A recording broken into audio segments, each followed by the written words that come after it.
किसी ने सच ही कहा है कि उस गरीब को अपने परिवार के लिए लड़ते देखा है मैंने। ध्यान से सुनिएगा, उस गरीब को अपने परिवार के लिए लड़ते देखा है मैंने। जीवन में पहली बार डर को भी डरते हुए देखा है मैंने। डर को भी डरते हुए देखा है मैंने। नमस्कार दोस्तों, कहिए कैसे हैं आप सब। उम्मीद करती हूँ आप सब बहुत अच्छे होंगे। आपकी अपनी पसंदीदा कहानियों में आपका स्वागत है। आइए सुनते हैं प्रेमचंद जी द्वारा लिखित कहानी ज्योति। आवाज सरोज शर्मा। प्रेमचंद जी कहते हैं कि विधवा हो जाने के बाद बूटी का स्वभाव बहुत ही कटु हो गया था। जब बहुत जी जलता तो अपने मृत पति को कोसती रहती और बोलती कि आप तो स्वर्ग को सिधार गए, मेरे लिए यह जंजाल छोड़ गए। जब इतनी जल्दी जाना ही था तो ब्याह न जाने किस लिए किया। घर में भूनी भांग नहीं, चले थे ब्याह करने। वह चाहती तो दूसरी शादी कर लेती। अहीरों में इसका रिवाज है। देखने सुनने में भी बुरी न थी। दो एक आदमी तैयार भी थे, लेकिन बूटी पतिव्रता कहलाने के मोह में न छोड़ सकी और वह सारा क्रोध उतरता था बड़े लड़के मोहन पर, जो अब 16 साल का था। सोहन अभी छोटा था और मैना लड़की थी। ये दोनों अभी किसी लायक नहीं थे। अगर ये तीनों न होते तो बूटी को क्यों इतना कष्ट होता। जिसका थोड़ा सा काम कर देती वही रोटी कपड़ा दे देता, जब चाहती किसी के सिर बैठ जाती। अब अगर वह कहीं बैठ जाए तो लोग यही कहेंगे कि 3-3 बच्चों के होते इसे यह क्या सूझ रही है। मोहन भरसक उसका भार हल्का करने की चेष्टा करता। गायों भैंसों की सानी पानी दूहना मथना यह सब वह कर लेता था, लेकिन बूटी का मुंह मोहन के प्रति सीधा न होता था। वह रोज एक न एक खुच्चड़ निकालती रहती और मोहन ने भी उसकी घुड़कियों की परवाह करना अब छोड़ दिया था। पति उसके सिर गृहस्थी का यह भार पटक कर क्यों चला गया, उसे यही गिला था। बेचारी का सर्वनाश ही कर दिया। न खाने का सुख मिला, न पहनने ओढ़ने का, न और किसी बात का। इस घर में क्या आई, मानो भट्टी में पड़ गई। उसकी वैधव्य साधना और अतृप्त भोग लालसा में सदैव द्वंद्व सा मचा रहता था और उसकी जलन में उसके हृदय की सारी मृदुता जलकर भस्म हो गई थी। पति के पीछे और कुछ नहीं तो बूटी के पास 400-500 के गहने थे, लेकिन एक एक करके सब उसके हाथ से निकल गए। उसी मोहल्ले में उसकी बिरादरी में कितनी ही औरतें थीं जो उससे जेठी होने पर भी गहने झमकाकर, आंखों में काजल लगाकर, मांग में सिंदूर की मोटी सी रेखा डालकर मानो उसे जलाया करती थी। इसलिए अब उसमें से कोई विधवा हो जाती तो बूटी को बहुत खुशी होती और यह सारी जलन वह लड़कों पर निकालती, विशेषकर मोहन पर। वह शायद सारे संसार की स्त्रियों को अपने ही रूप में देखना चाहती थी। उत्सव में उसे विशेष आनंद मिलता था। उसकी वंचित लालसा जल न पाकर ओस चाट लेने में ही संतुष्ट होती थी। फिर यह कैसे संभव था कि वह मोहन के विषय में कुछ सुने और पेट में डाल ले। जो ही मोहन संध्या समय दूध बेचकर घर आया, बूटी ने कहा, देखती हूँ तू अब सांड बनने पर उतारू हो गया है। मोहन ने प्रश्न के भाव से देखा और बोला, कैसा सार, क्या बात है। तू रुपया से छिप छिप कर नहीं हंसता बोलता, उस पर कहता है कैसा सार। तुझे लाज नहीं आती। घर में पैसे पैसे की तंगी है और वहां उसके लिए पान लाया जाता है, कपड़े रंगाए जाता है। मोहन ने विद्रोह का भाव धारण किया। अगर उसने मुझसे 4 पैसे के पान मांग लिए तो क्या करता। कहता कि पैसे दे दे तो लाऊंगा। अपनी धोती रंगने को दी, उससे रंगाई मांगता। मोहल्ले में एक तू ही है धन्ना सेठ, किसी से उसने क्यों नहीं कहा। यह वो जाने, मैं क्या बताऊं। तुझे अब छैला बनने की सुस्ती है। घर में भी कभी 1 पैसे का पान लाया है। यहाँ पान किसके लिए लाता। क्या तेरे लिखे घर में सब मर गए हैं। मैं न जानता था तू पान खाना चाहती है। संसार में 1 रुपया ही पान खाने के योग्य है। शौक श्रृंगार की भी तो उम्र होती है।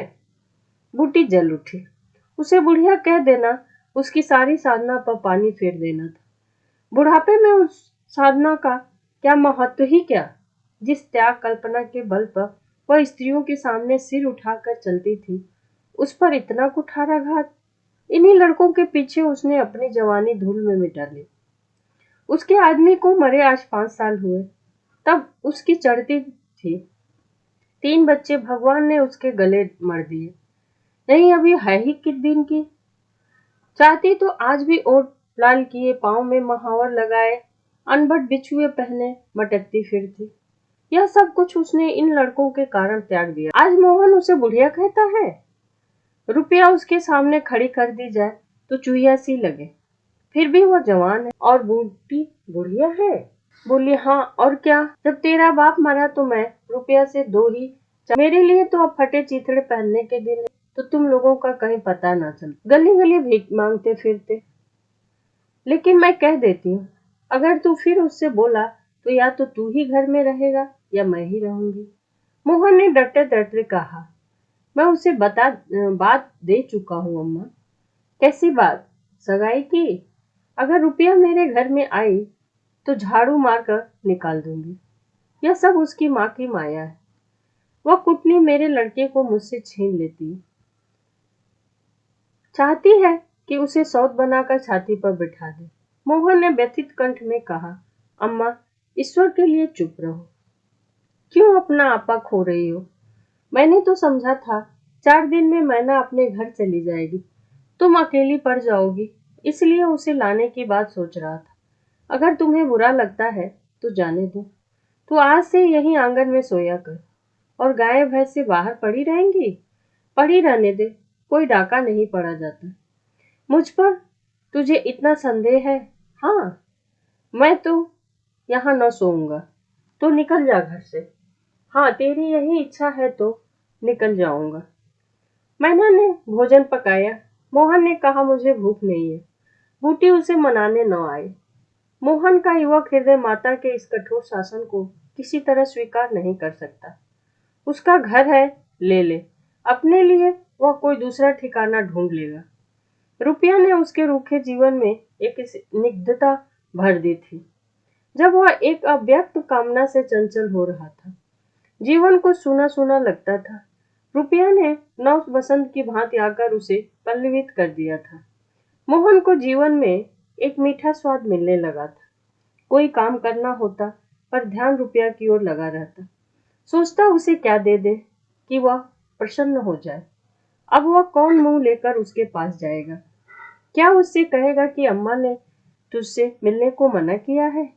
अभी कल ही तो बरगद के नीचे दोनों में बातें हुई थी। मोहन ने कहा था, रूपा तुम इतनी सुंदर हो, तुम्हारे 100 ग्राहक मिल जाएंगे। मेरे घर में तुम्हारे लिए क्या रखा है? इस पर रूपा ने जवाब दिया था, वह तो संगीत की तरह अब भी उसके प्राण में बसा हुआ था। मोहन अकेले तुमको पायगने के चौधरी हो जाए तब भी मोहन हो, मजदूरी करो तब भी मोहन ही हो। उसी रूपा से आज वह जाकर कहे, मुझे अब तुमसे कोई सरोकार नहीं है। नहीं नहीं, यह नहीं हो सकता। उसे घर की परवाह नहीं है। वह रूपा के साथ माँ के से अलग रहेगा।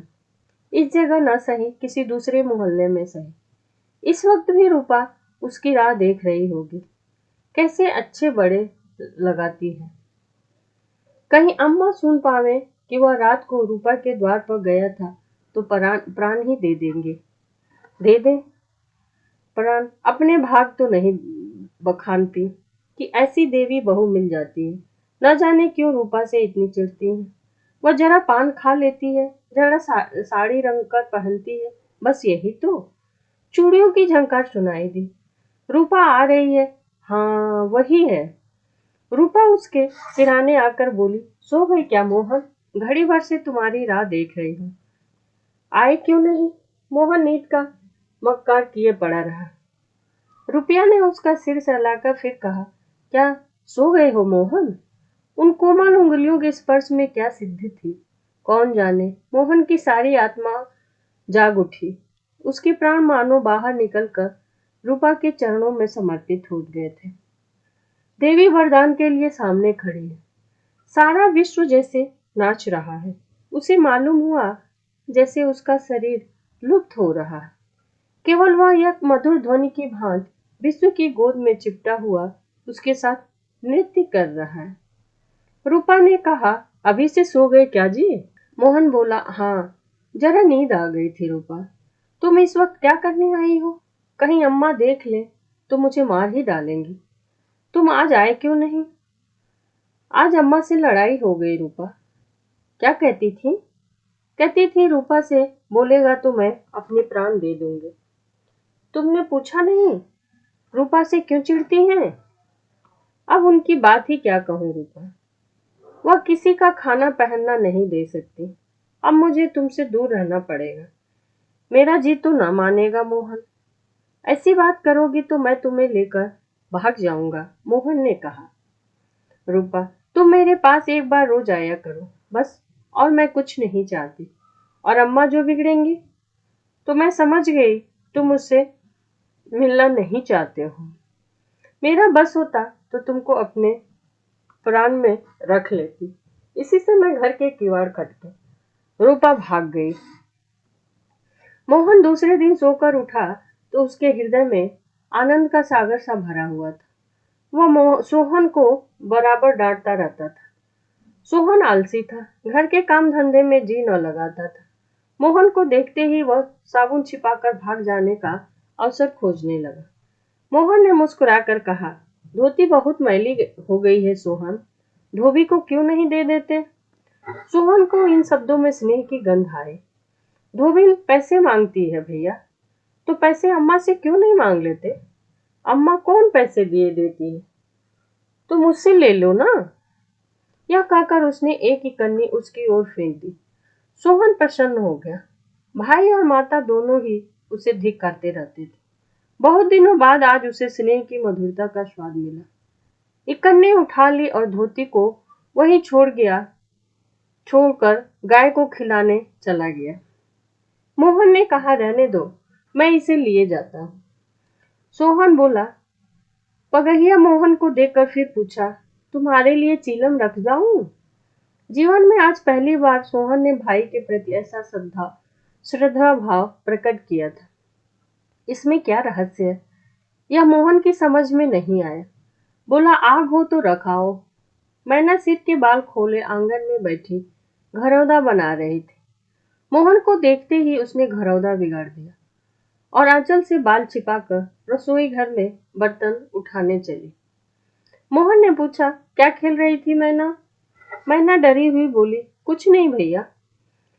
तू तू बहुत अच्छे घरौदे बनाती है, जरा बना कर दिखाओ तो मुझे। मैना का रुआसा चेहरा खिल उठा।